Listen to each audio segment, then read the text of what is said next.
Hello student, Kansai GS for IAS PCS के इस current session में आपका स्वागत है। मेरा नाम है अक्षय सिंह। तो आज हम जिस टॉपिक को कवर करने जा रहे हैं उसको आपने डिफरेंट न्यूज़ में देखा होगा, काफ़ी चीज़ों जगह ये प्रिंट हुआ है ग्लोबल हंगर इंडेक्स से रिलेटेड इशू। क्योंकि क्या हो रहा है कि इसमें इंडिया की रैंक जो है लगातार नीचे डाउन ग्रेड पे जाती जा रही है। इसलिए क्या हुआ है कि अभी हाल ही में जो भारत सरकार का महिला और बाल विकास मंत्रालय है उसने इस रिपोर्ट को मानने से इनकार कर दिया है। तो ये और न्यूज़ में आ गया था। तो देखेंगे सारे जितने भी पक्ष हैं सरकार के और रिपोर्ट के, और सरकार ने क्यों इसको मानने से इनकार किया। साथ ही आप देख सकते हैं कि इसमें जो डिफरेंट पार्टीज हैं वो अपना अपनी अलग अलग राय दे रहे हैं। तो बट एज एन एस्पिरेंट हमको क्या जानना है इससे रिलेटेड, इस जो न्यूज़ है ये ग्लोबल हंगर इंडेक्स जो भी आया है, तो इससे एज एन एस्पिरेंट हमको क्या जानना है कि ये पब्लिश कौन करता है, एग्जाम पॉइंट ऑफ व्यू से क्या क्या चीज़ें हैं, जैसे इसमें पब्लिश कौन करता है, इसके पिलर कौन से हैं, किन किन बिहाफ पे इसका मेजरमेंट किया जाता है, इसकी जो टेक्निक है। साथ ही रिलीज देख लिया, और साथ ही भारत की रैंकिंग, पड़ोसी देशों की स्थिति, और जो वर्ल्ड पर्सपेक्टिव है इसका पूरा ये सारी चीज़ें जानने को मिलेंगी हमें। और ये भी देखेंगे कि भारत सरकार ने इसको किस बिहाफ पे रिजेक्ट किया है इसकी रैंकिंग को। तो बहुत कुछ जानने को मिलेगा आपको इस वीडियो पे, तो वीडियो में बने रहिए। अगर इस लेक्चर की आपको पीडीएफ चाहिए तो हमारा Telegram channel Kansai GS for IAS PCS उसको ज्वाइन कर लीजिएगा। तो ये देख सकते हैं प्रीवियस ईयर में 2016 में क्वेश्चन पूछा गया था हमारे यूपीएससी के एग्जाम में। तो ये देख सकते हैं जो इंडेक्स है उनके जो पिलर्स होते हैं या इंडिकेटर्स होते हैं वो एग्जाम पॉइंट ऑफ व्यू से काफ़ी इंपॉर्टेंट होते हैं। तो आज के लेक्चर में इनको भी हम कवर करेंगे और किसका कितना वेटेज है वो भी देखेंगे। और ये जो क्वेश्चन है 2016 में पूछा गया था, अगर आपको इसका आंसर पता हो तो इसका आंसर कमेंट बॉक्स में बताइएगा। तो स्टार्ट करते हैं। आज के लेक्चर में आगे बढ़ने से पहले जो भी ग्लोबल हंगर इंडेक्स आया है उसको देख लेते हैं, रिलीज कौन करता है और साथ ही कौन से एनजीओ हैं जो इसको रिलीज करते हैं, साथ ही इंडिया की रैंकिंग कितनी है और कितने स्कोर के साथ इंडिया कहाँ पे खड़ा है, और पिछले जो 2 वर्षों में इंडिया की रैंकिंग कितनी डाउनग्रेड हुई है, सारी चीज़ें हमको जानने को मिलेंगी। तो जैसे अगर आप स्टार्ट करें तो जो ग्लोबल हंगर इंडेक्स है उसको रिलीज करती हैं 2 एनजीओ हैं। एक जर्मनी की एनजीओ है जिसका वेल्थ हंगर हेल्प नाम है, और साथ ही एक एनजीओ है कंसर वर्ल्ड वाइड।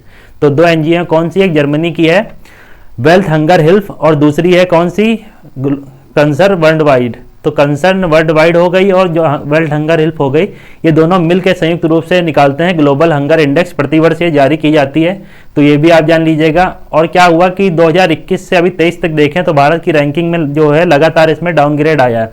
वहीं अगर बात करें 2021 में तो 116 कंट्रियों का मेजरमेंट किया गया था इसमें। तब भारत की रैंकिंग कितनी थी, तो तब भारत 116 देशों में 101वें स्थान पे था।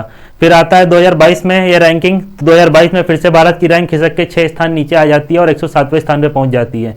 लेकिन इस बार जो कंट्रीज हैं वो 116 के स्थान पर इस बार 121 कंट्रियों का मेजरमेंट हुआ, और 121 कंट्रियों में भारत की रैंकिंग कितनी हो गई, तो भारत की रैंकिंग 7 स्थान खसक के 101 से 107वें पहुंच जाती है। फिर आता है अभी 2023 में हमने रैंकिंग देखी ली, 4 स्थान खिसक के 111वें पे पहुंच गई है। और इस बार जो कंट्रियां हैं 125 कंट्रियों का मेजरमेंट किया गया, 125 देशों में भारत की रैंकिंग जो है वो कितनी हो गई, तो भारत की रैंकिंग 111 हो गई। तो भारत का स्कोर अगर आपसे पूछे इस बार कितना रहा, तो भारत का स्कोर आप देख लीजिए 28.7 के आसपास भारत का स्कोर रहा। तो भारत का स्कोर कितना रहा, 28.7 के आसपास भारत का स्कोर रहा। और इस स्कोर के साथ भारत जो था कौन से 111वें नंबर की रैंकिंग पे पहुंच गया है। अगर वहीं पड़ोसी देशों की बात करें तो भारत जो है अपना नेपाल, भूटान, पाकिस्तान, साथ ही चाइना, जितने भी आसपास के पड़ोसी देश देखेंगे हम, उन सब में सबसे बुरी स्थिति पे भारत की रैंकिंग इसमें दर्शाई गई है इस इंडेक्स में। तो इसमें हमें ध्यान क्या क्या रखना है, तो हम इसमें ध्यान रखने वाली चीज़ क्या है कि जैसे भारत की रैंकिंग जो है लगातार डिक्रीज हुई है। 2021 में रैंकिंग ये देख लीजिए, अगर आपसे क्वेश्चन पूछे कि भारत पिछले कुछ दशकों में ग्लोबल हंगर इंडेक्स में उसकी रैंक बढ़ी है या घटी है, तो आप इसमें ध्यान ये रखिएगा कि जो भारत है उसकी रैंकिंग लगातार डिक्रीज हुई है। तो ये देख सकते हैं 16 में हमने जैसे बता दिया, 2016 में ये रैंकिंग थी, 22 में ये थी, 2021 में रैंकिंग अलग थी, 22 में अलग थी और 23 में अलग थी। तो ये सारी चीज़ों को हमने देख लिया। और ध्यान क्या रखना है आपको, अगर ध्यान रखना हो, बहुत ही फैक्चुअल में जाना हो, तो भारत का स्कोर देख सकते हैं 28.7। तो आगे बढ़ते हैं, देखते हैं इसमें जो ग्लोबल हंगर इंडेक्स है उनके पिलर्स के बारे में जान लेते हैं और किसको कितना वेटेज दिया गया उसके बारे में देख लेते हैं। तो पिलर्स अगर देखेंगे आप तो इसको 4 पार्ट में डिवाइड किया गया। हंगर इंडेक्स के जो पिलर है अपने ग्लोबल हंगर इंडेक्स के, जो जारी करता है कंसर्न वर्ल्ड वाइड और वेल्थ हंगर हेल्प द्वारा जो जारी किया जाता है, इसमें जो पिलर हैं तो इसमें 4 पिलर दिए गए हैं। जिसमें पहला पिलर जो है कौन सा, अल्प पोषण का है। जो अल्प पोषण पिलर है उसको कितना वेटेज दिया गया, तो अल्प पोषण जो पिलर है हमारा उसको वेटेज दिया गया 1/3 का। तो 1/3 का वेटेज जो है अल्प पोषण को दिया गया। साथ ही बाल ठिगनापन या स्टंटिंग कहते हैं इसको इंग्लिश में, तो स्टंटिंग को कितना वेटेज दिया गया 1/6। और जो वेस्टिंग है, बाल दुबलापन कहते हैं उसको, इसको कितना दिया गया वेटेज, तो उसको 1/6 दिया गया है। वही बात करें अगर बाल मृत्यु दर की, तो उसको 1/3 वेटेज दिया गया है। तो जान लेते हैं इनके पिलर के बारे में। जैसे अगर ये बाल स्टंटिंग हो गया या चाइल्ड स्टंटिंग या बाल ठिकनापन और दुबलापन के बारे में जान लेते हैं। तो अगर बाल चाइल्ड स्टंटिंग की बात करें तो चाइल्ड स्टंटिंग का मतलब क्या होता है कि जो इनकी चाइल्ड स्टंटिंग का मतलब ये होता है कि जो इनकी हाइट है वो उनकी उम्र के हिसाब से कम है। मतलब जो एक एवरेज है, मतलब क्या होता है कि जैसे एक एवरेज एज में हाइट होनी चाहिए उतनी हाइट नहीं हो पाती, तो इसको क्या कहते हैं, स्टंटिंग कहते हैं। तो स्टंटिंग मतलब क्या है कि एक एवरेज औसत आयु के हिसाब से उनकी हाइट होनी चाहिए, लेकिन अगर वो जब एवरेज हाइट नहीं हो पाती उतनी भी, तो उसको क्या कहते हैं, स्टंटिंग कहते हैं। वहीं वेस्टिंग की बात करें तो वेस्टिंग में क्या होता है, लंबाई तो औसत आयु के हिसाब से हो जाती है, लेकिन जो उनका वेट है वेस्टिंग में, मतलब वेस्टिंग को वेट से जोड़ लीजिएगा, तो वेस्टिंग मतलब जो उनका वेट है उनकी आयु के हिसाब से कम रहता है उनकी हाइट के हिसाब से। तो ध्यान क्या रखना है वेस्टिंग में, तो अगर यहाँ पे ध्यान रखने वाली बात है तो ये ध्यान ये रखिएगा, वेस्टिंग में क्या होता है, हाइट के हिसाब से उनका वेट कम रहता है, हाइट के हिसाब से वेस्टिंग में वेट कम रहता है। और अगर स्टंटिंग की बात करें तो स्टंटिंग में क्या होगा, एज के हिसाब से उनकी हाइट कम रहती है। तो ये चीज़ ध्यान रखिएगा। ध्यान क्या रखना है, अगर वेस्टिंग आपसे पूछे वेस्टिंग का क्या मतलब होता है, तो वेस्टिंग में ये होता है कि उनकी जो औसत हाइट है उसके हिसाब से उनका वेट कम है। अगर स्टंटिंग की बात करें तो स्टंटिंग का तात्पर्य होता है ठिकनापन, जिसको कहते हैं हिंदी में। तो स्टंटिंग का मतलब ये होता है कि अगर उनकी हाइट तो हो जाती है, लेकिन उनकी जो उम्र हो जाती है लेकिन उनकी हाइट नहीं बढ़ पाती है। तो ये चीज़ ध्यान में रखिएगा। मतलब क्या, ये मैंने लिख दिया शॉर्ट फॉर्म में, वेस्टिंग में का मतलब हाइट के हिसाब से उनका वेट नहीं हो पाता, और स्टंटिंग का मतलब उनकी औसत आयु के हिसाब से उनका जो हाइट है वो नहीं बढ़ पाती है। बाकी ये सब जो बाल मृत्यु दर है ये भी देख लीजिएगा, ये सब 5 वर्ष की आयु के आसपास के बच्चों को लिया जाता है। जो 5 वर्ष की आयु से कम बच्चे हैं उनकी बाल मृत्यु दर नापी जाती है। इसमें उनका ही बाल ठिगनापन हो गया, बाल दुबलापन हो गया, और साथ ही जो अल्प पोषण है, इन सब चीज़ों को मेजरमेंट किया जाता है जो 5 वर्ष से कम आयु के बच्चे हैं। तो ये ध्यान रखिएगा। बाकी हमने देख लिया भारत का स्कोर क्या है। ये देखिए 5 कैटेगरी में इसको और बांटा जाता है स्कोर के हिसाब से। तो एक कम वाला होता है, एक मध्यम होता है, गंभीर होता है। तो भारत इस समय कौन सी कैटेगरी में है, सीवियर कैटेगरी में, गंभीर कैटेगरी में। और उसके बाद अगर स्कोर आपका 35 से 49.9 तक चला जाता है तो ये कितना चिंताजनक, और जो अगर 50 के ऊपर चला गया तो बहुत ज़्यादा चिंताजनक हो जाती कैटेगरी में आ जाता है। तो यहाँ पे ध्यान रखिएगा, स्कोर अगर 9.9 से कम है तो आपकी कंडीशन बहुत अच्छी है, और अगर आपका स्कोर 10 से 19.9 तक पहुँचता है तो वहाँ पे जो आपका कंट्री की कंडीशन है वो मीडियम में रेंज में आ जाती है। और अगर 20 से ऊपर पहुँचता है तो वो आपका सीवियर कैटेगरी में आ जाता है।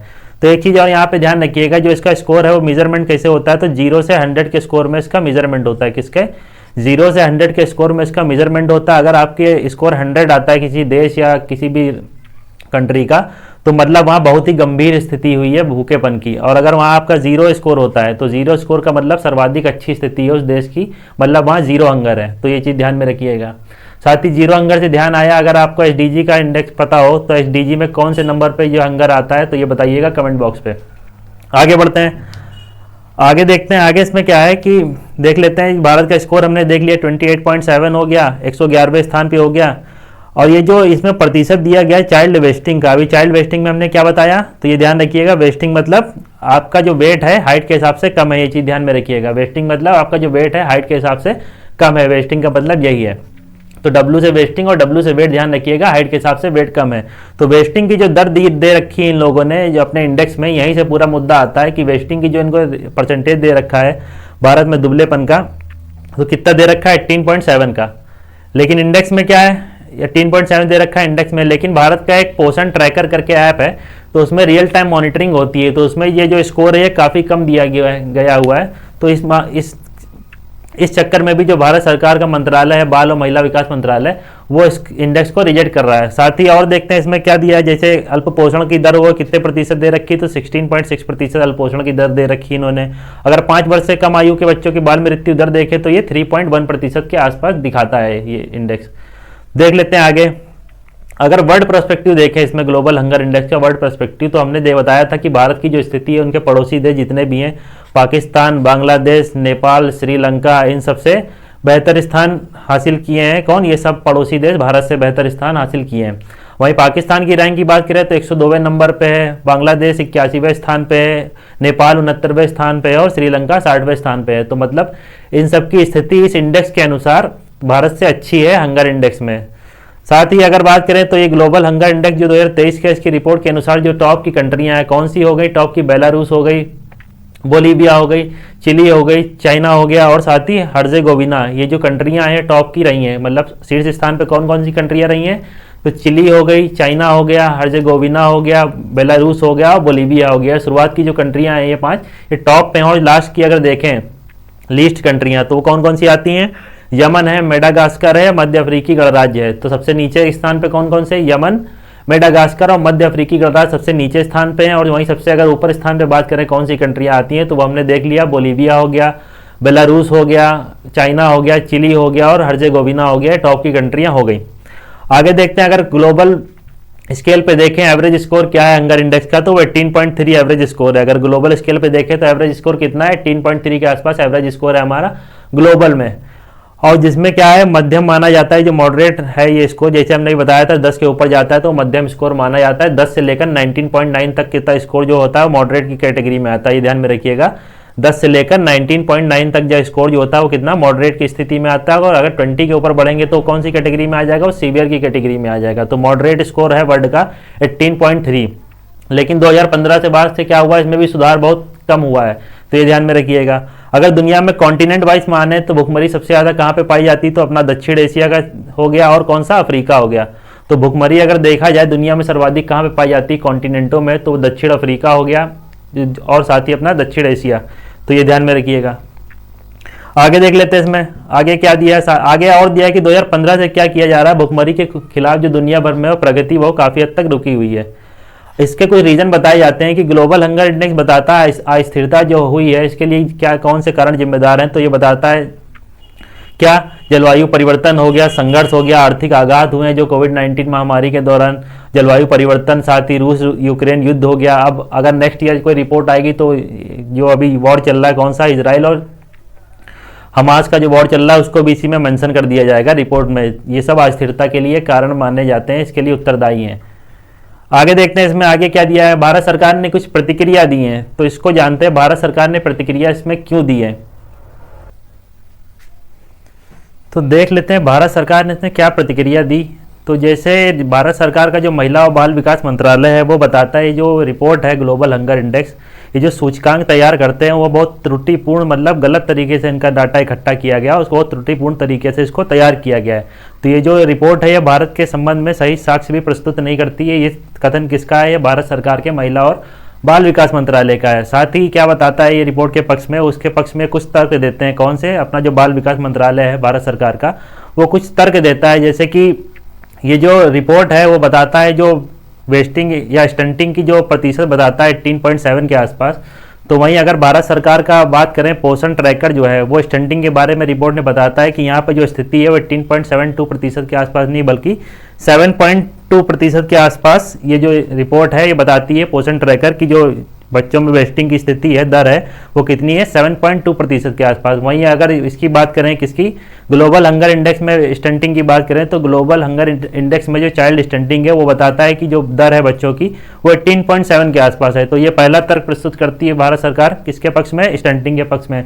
दूसरा जो है कैलोरी इंटेक जो होता है अल्प पोषण, उसके पक्ष में ये जो तर्क प्रस्तुत किया है सरकार ने वो बताती है कि ये जो सैंपल लेते हैं वो 3000 लोगों के आसपास का एक छोटे से एरिया का सैंपल ले लेते हैं। अब ये भी रिपोर्ट नहीं बताती है जो ग्लोबल हंगर इंडेक्स है हमारी कि ये जो 3000 लोगों का सैंपल लिया गया वो किन एरिया से लिया गया है, कहाँ से लिया गया है, सारी चीज़ें नहीं बताते हैं। तो इसका मतलब ये सिर्फ 3000 लोगों के एक सैंपल लेके इसका बता देते हैं कि ये जो अल्प पोषण की स्थिति है या जो बताया जाता है इसमें 3000 लोगों के सैंपल के आधार पर यह रिपोर्ट तैयार की जाती है।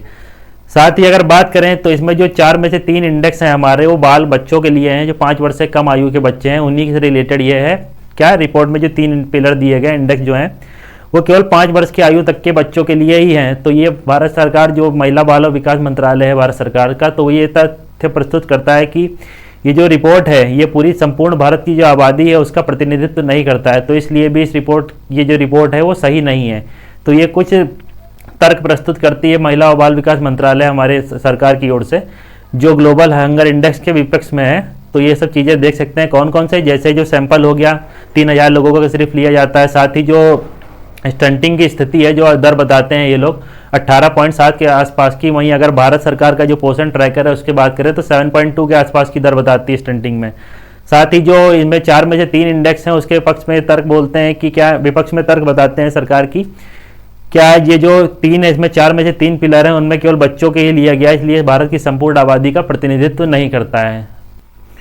तो ये तो हो गया हमारा आज का लेक्चर। तो ये लेक्चर से रिलेटेड एक हमने बना रखा है कंसाइज थिंग्स टेक अवे, जो आप एग्जाम में ले जा सकते हैं। तो वो उसके रिलेटेड मैंने कुछ कंसाइज चीज़ें यहाँ पे लिख के रखी हैं। अगर आपको नोट्स बनाने हो तो आप इन चीज़ों को देख के बना सकते हैं। जैसे देख लीजिए कंसाइज थिंग कौन कौन सी हो गई इस लेक्चर में। तो इसमें हो गया ये, देख लीजिएगा क्या क्या आपको ध्यान रखना है। जैसे ग्लोबल हंगर इंडेक्स 2023 के बारे में अगर आपको एग्जाम पॉइंट ऑफ व्यू से कंसाइज थिंग्स याद रखनी है तो कौन कौन सी याद रखनी है। जैसे रिलीज किसके द्वारा किया जाता है, तो ये देख लीजिए कंसर्न वर्ल्ड वाइड और वेल्थ हंगर हेल्थ के द्वारा। पिलर कौन कौन से हैं, तो पिलर हमने देख लिया 4 तरह के पिलर हैं। अल्प पोषण हो गया, वेस्टिंग, स्टंटिंग और बाल मृत्यु। इनका जो वेस्टिंग और स्टंटिंग है इनका वेटेज कितना है 1/6 है, और साथ ही इन दोनों का कितना 1/6 है। और ये जो अल्प पोषण है इन दोनों का, अल्प पोषण और बाल मृत्यु का, इनका जो वेटेज है वो कितना 1/3 है। तो ये ध्यान में रखिएगा। और क्या ध्यान रखना है, रैंक हमने देख ली इंडिया की 111 थी। श्रीलंका, बांग्लादेश, पाकिस्तान की रैंक लिखी है, अगर ध्यान रखना हो ध्यान रख लीजिएगा। साथ ही टॉप की कंपनी देख लिया Belarus, Bosnia, Chile, China, Herzegovina, और जो लीस्ट कंट्री यमन है, मेडागास्कर है, मध्य अफ्रीकी का राज्य है। ये देख लिया। स्केलिंग के तौर पर 0 मतलब स्थिति अच्छी है सर्वाधिक, और 100 मतलब सर्वाधिक बुरी स्थिति है। ये साउथ एशिया और साउथ अफ्रीका जो है, साउथ एशिया और अफ्रीका जो है वहाँ पे सर्वाधिक भुखमरी की स्थिति देखी जा सकती है। तो ये सारी चीज़ें हमने कवर कर ली। तो आई होप आपको वीडियो लेक्चर अच्छा लगा होगा। अगर लेक्चर अच्छा लगा हो तो वीडियो को लाइक कर दीजिएगा, और चैनल पर नए हो तो चैनल को सब्सक्राइब कर लीजिएगा, ताकि जो आने वाले वीडियो लेक्चर हैं उनकी नोटिफिकेशन भी आपको मिलती रहे। और अगर इस लेक्चर की PDF चाहिए हो तो हमारा Telegram channel concise GS for IAS PCS उसको ज्वाइन कर लीजिएगा। उसका जो लिंक होगा कमेंट बॉक्स में प्रोवाइड करा दिया जाएगा, तो वहाँ से जाके आप ज्वाइन कर सकते हैं। तो मिलते हैं तब तक के लिए किसी नेक्स्ट वीडियो पे। Bye bye.